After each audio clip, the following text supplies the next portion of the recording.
নমস্কার, আশা করছি সবাই খুব ভালো আছেন। পিঠার দেখুন একটা নতুন রেসিপি নিয়ে আপনাদের কাছে চলে এসেছি। এটা আজকের আমি বানিয়েছি চিড়ে দিয়ে।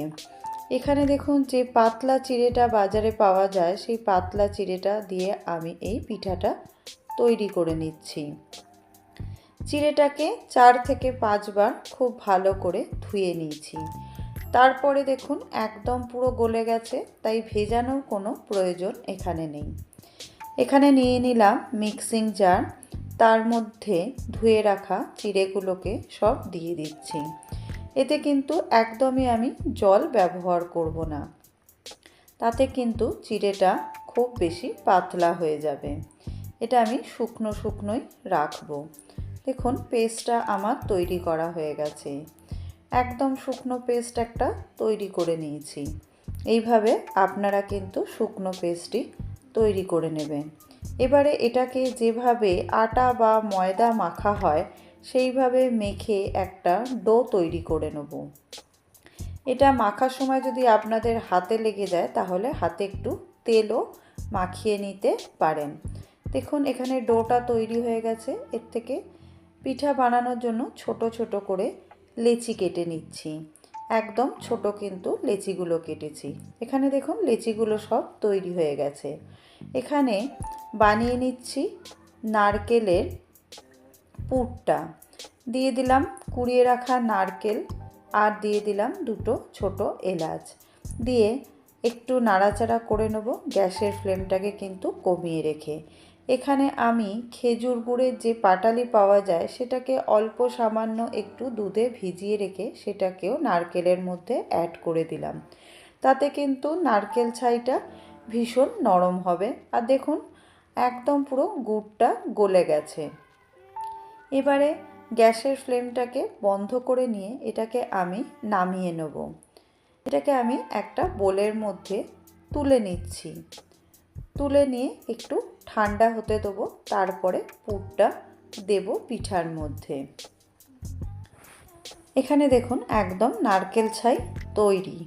হাতের মধ্যে একটু তেল মাখিয়ে নিয়েছি, তার মধ্যে এক একটা লেচি নিয়ে অল্প একটু গোলাকার চ্যাপ্টা করে তার মধ্যে নারকেলের পুরটাকে দিয়ে দিচ্ছি, যেভাবে পিঠা তৈরি করার জন্য লাগে।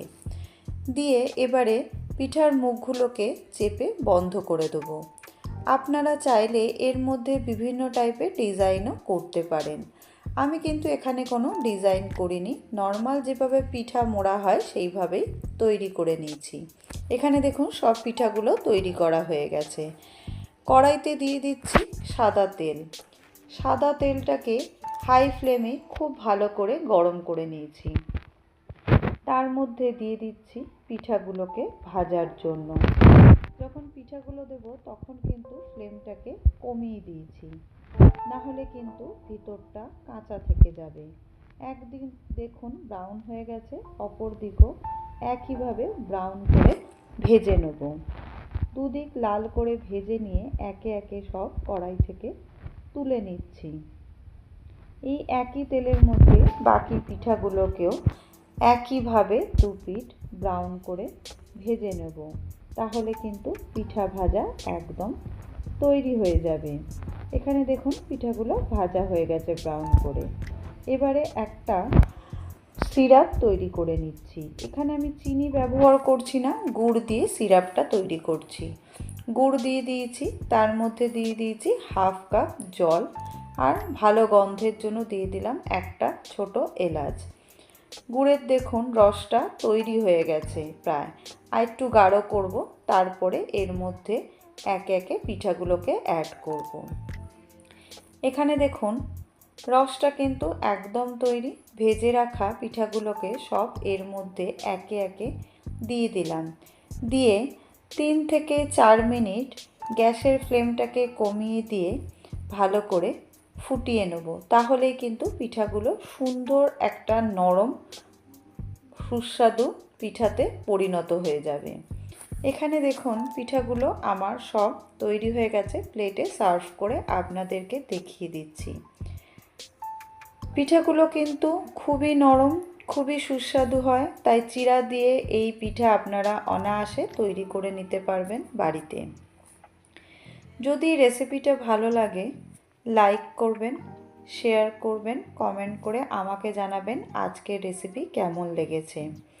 আমার চ্যানেলে নতুন বন্ধু হলে চ্যানেলটাকে সাবস্ক্রাইব করার সকলের কাছে অনুরোধ রইল।